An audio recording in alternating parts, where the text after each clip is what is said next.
Hello everybody, and this is Coach Dave. Welcome to this week's FIA race report. It's going to be my last for a while because I'm probably already on the road somewhere in Portugal racing in the European Le Mans Series, which is super exciting.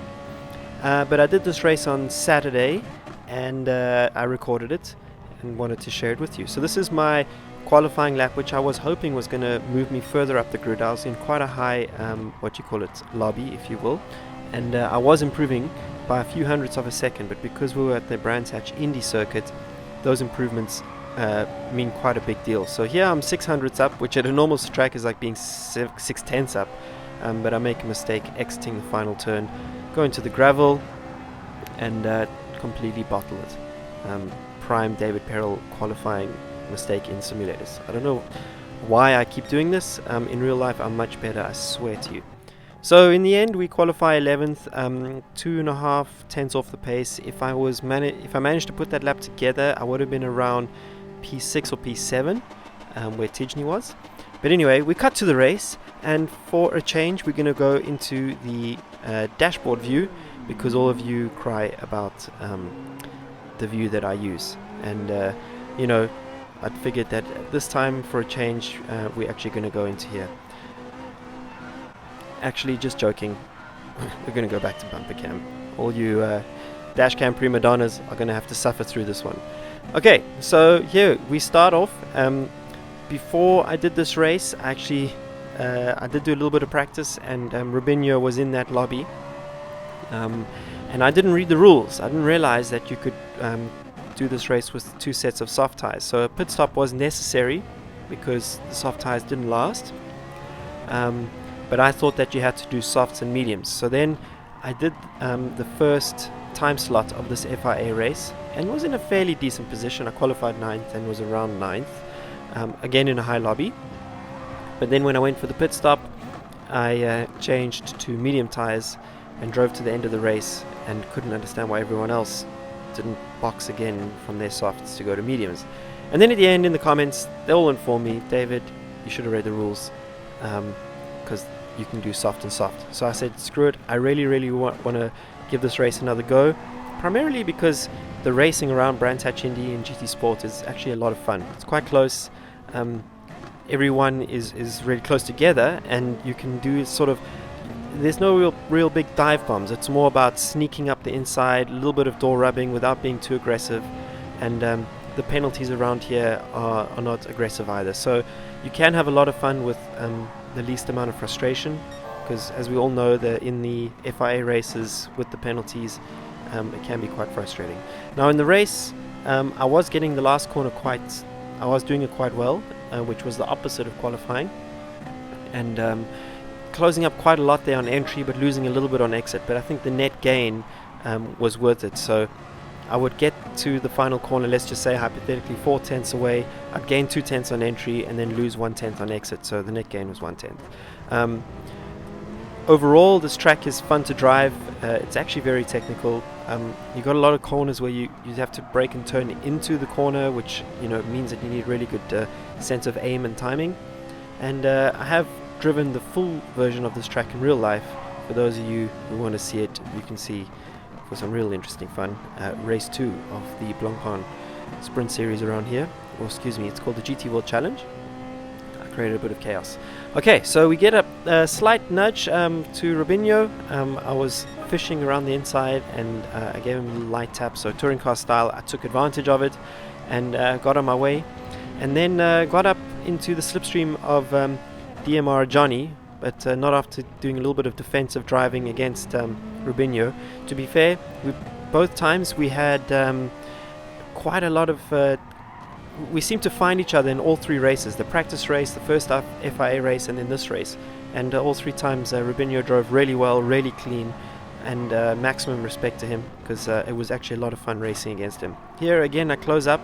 The tendency was for the other drivers to take a wider line, and even though I was gaining a lot on entry, I was starting to wonder if this was affecting my tire wear, because overall I was very quick at the beginning of races and pretty much on similar pace to the front guys, but I would have a severe drop-off, Perel style. I would hit the wall and lose a lot of pace. So I had to be very aware of that, and that line that I was taking there was actually an adjustment from the previous race I did. I was taking a slightly wider line previously, but I wanted to play it safe after I ran wide in qualifying, and sort of stumbled upon this improved entry speed that I had compared to the other guys. That being said, I do want to, because I had to apply a bit more steering angle at the apex, was this killing my tires, and it was usually my front tires that were going first. So that was an interesting one. So now we're basically going to try our best to stick with Johnny. Yes, I had the pace to be in the top 10, but I didn't have the race pace to be in the top 10. So in certain phases of the race, I was hanging on for dear life. And at this point here, I did think to myself that it was going to be another one of those boring ones where I circulated around 10th place. Remember, without any practice, or besides practice on the day, of course, or like 30 minutes before the race, without any of that, my target is to be inside the top 10. However, recently I've been taking that a bit too literally and finishing 9th or 10th. Not ideal. So we close up again, and I knew that Tijni with the Audi TT, I knew he could put a lap in, but I also know that TT absolutely roasts its front tires. So he was bringing the guys closer to me, which is always a bonus, and I wanted to get in on the action. So not losing too much time and just capitalizing on the fact that he was slowing them down. In the previous race, I had a similar situation with another driver. I don't remember who, but it brought me from, I think, P12 up to P8 because I managed to capitalize on the three of them racing against each other. Right, so here at the moment, P7 is my target mentally, and the guys are racing in front. Tijni is starting already on lap 7. The poor guy is already starting to suffer with that TT. Johnny goes down the inside, and I think to myself, well, I'm going to have a bit of that and do the same thing, following along on the slipstream. Frankly, Tej has no grip. He's in a different class of car at the moment. So he, as always, he's a qualifying master, but with this car, there's no ability to maintain it. Rubinho goes down the inside of him there, and manages to clean it up, if you see in the rearview mirror, and then I just continue to try run a defensive line into turn 2. In real life, when you go through Paddock Hill Bend, it is such a trip. It's so hard to get the aim right, and you have to get on the power so early, and the bumps down there going down in through the compression are so severe, especially in a GT car. It's something that Gran Turismo really sort of dumbs down. If you watch my iRacing video, which I posted 1 or 2 days ago, you'll see what I mean. I do mention it in there that iRacing seems to get the aggressive bumps and curves right, whereas Gran Turismo simply does not. Okay, so now we're still in P9. We capitalized on the Tej struggling for tires over there, and we're just going to see what we can do here to try and keep with Johnny as much as possible. Knowing that from the experience of the first race, I was thinking about doing a 2-stop here actually, because towards the end of the stints, and at least in the Ferrari, by the way, I'm in the Ferrari, the Grade 4 or Group 4 Ferrari, you had such a severe drop-off at the end, and the pit stops in this FIA series are really short, that I thought to myself, maybe it's worth trying a 2-stopper and trying to maximize the grip. So that was on my mind. I was definitely going to keep that door open by boxing in what I thought would be a lap earlier than everyone else. So my target box lap is around lap 11 or lap 12, and then I would have a choice of just trying to survive till the end, or boxing one more time. And I always had to keep that in mind because I wanted to track position on in this race, and as you can see here, there's a big group in front of me. If I can do an undercut and they stay out for maybe 2 laps longer than me, then I would maybe come out around P7 or P6, and that would be a massive bonus. So here I'm again taking my sort of tighter line, closing up considerably. Maybe the other guys are obviously struggling a bit with tires. Remember, we're all on the soft tire and trying to get it to last for 1 stopper only. But I closed back up again and got into the slipstream. My lap times were quite consistent in this stint, but as I say that, I run wide in paddock, which I had tended to do in all 3 races. There was one area where I would make a mistake, one corner, and either lose a position or lose a lot of time. Luckily this time though, I didn't lose any positions, and the time I lost was negligible because the guys in front were still relatively close and I was in the slipstream. Rubinho though is right up my exhaust pipe, and he's going to go for a move somewhere here. I'm struggling with the front. I can't make it through this switchback corner. I brake early, run wide, and Rubinho goes down the inside. But this is my box lap. This is the lap that I wanted to go into the pit. So I literally hit the brakes and then try and do like an undercut, break every law in the real racing world by crossing white lines, box for the soft tires, and then just kind of hope that I've done the right strategy here. I come out in P14, and my target here is to regain track position as quickly as I possibly can. So down the inside of VRT Berlin, keep in mind I'm on the fresh tires, these guys aren't. I'm now right behind TRL Aug, who previously I could never get close to. However, recently in the FIA races I've been managing to keep up with him, which has been really positive for me. I'm also happy that I'm in the higher tier FIA races and not making a complete embarrassment of myself. Going down the inside, a little bit of a door tap, classic touring car style.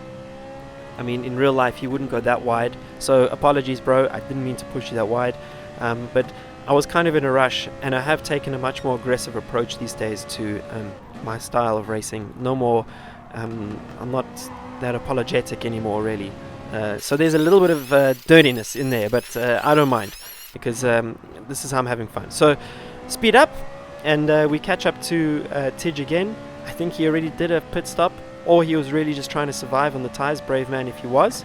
But here we go. We're actually now in P7, and the undercut seems to be working, and the guys in front are really quite close to me. So I think that undercut helped, but bear in mind I was 2 laps earlier than anyone else, and towards the end of my stints I was struggling for lap time. So, you know, it probably wasn't realistic to think that I was going to catch the guys in front, but at least I'd made positions on the guys behind, and that was the key target of that strategy. I think that if I didn't bottle that qualifying and then I still did this undercut, I would have been in the top 3, but I did bottle the qualifying, so now I had to readjust my strategy. Okay, so Tidge goes wide, fighting the front end again, same move as I did last time without the contact, and what a gentleman. He goes and sits in my slipstream and then pushes me ahead. We got Johnny coming back at us. I definitely undercut him, so there's clear evidence of the strategy working. And now I'm into P6 and seem to be in a sort of happy place.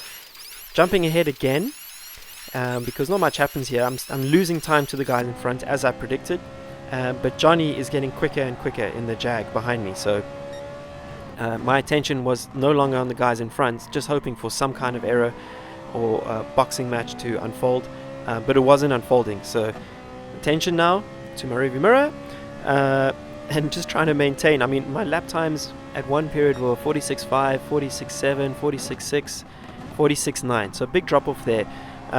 Johnny goes down the inside. I decide not to fight him because I know that I'm going to hack more towards the end of the race. I've decided not to do a two-stopper, so it's better for me to let him through and consolidate a 7th place. I know that sounds like I'm giving up, but at some point he was going to find a way past me, and that would mean that if I was blocking him, that the guys behind were going to close up. So now I need to manage the gap to the guys behind and stay in the slipstream for as long as I can. 47.1, and then I think I do it 47.1 again, so fairly consistent. And with 3-ish laps to go, I'm fairly confident that I've managed the gap enough to the guys behind, and as you can see, the guys ahead have pulled away considerably, so they obviously managed to stay within the 46s, whereas I now have dropped to the mid to high 47s. And I'm pretty confident, again, I've already said that the 2.5 seconds from the guys behind, they're not going to get close. I've undercut them. Rubinho, who I was racing with, remember, before the pit stop, he's in P9, and the undercut definitely helped. I wish that I did a better job in the quali. So 2.5 seconds gap. Dave is feeling pretty comfortable right now. If I just do those 47.5s, 47.8s, no big dramas, I think I'm going to be alright. And then, out of nowhere, my Elgato streaming device decides to switch off my screen. So I have to now pause my game, and when you press pause in the FIA thing, luckily there's an auto drive function, and I don't know how much time that cost me, but it was a moment of panic because I was really stoked with the progress that we made in the race, and obviously I wanted to showcase it to you guys. Luckily though, Elgato, despite all their failures, because this has happened more than once, Elgato, luckily they save the file that that stops recording, and then you have to manually restart a new one. So how do I know that it's been manually restarted? If you look bottom right, you'll see that we've switched to the laptop camera, and instead of having a view of Coach Dave, you got a view of Coach Fireplace. Nevertheless, luckily, I was kind of anticipating this because it's a long race, and this streaming device tends to crash every 30 minutes or so. So I was kind of anticipating something like this happening, and I already had sort of planned to go with the auto drive function while I just patiently had to wait for the streaming device to reset. However, if you look in my rearview mirror, you're going to see that the guys are right behind me now and closed the gap considerably on that lap. So if I look at the lap times, I was doing 47.8, it's 47.7, suddenly at 49.6. I lost 2 seconds. Remember, the gap was 2.5 seconds before everything bombed out. So luckily they were racing each other, and I was able to hang on to the position to the end. So P7, maybe I could have done a bit better. I probably should have, but happy with this, happy that the strategy paid off, happy I was able to do the undercut, and the racing was really good. So thanks so much to the guys that I was racing in this event. Nice and clean. Massive respect to all of you. I hope you guys enjoyed this video, and if you like it, please share it with your mates. And thank you very much to my channel sponsors and my Patreon members. You guys are legends. And yeah, until I get back from my racing in Europe, I will catch you around the next lap. Cheers.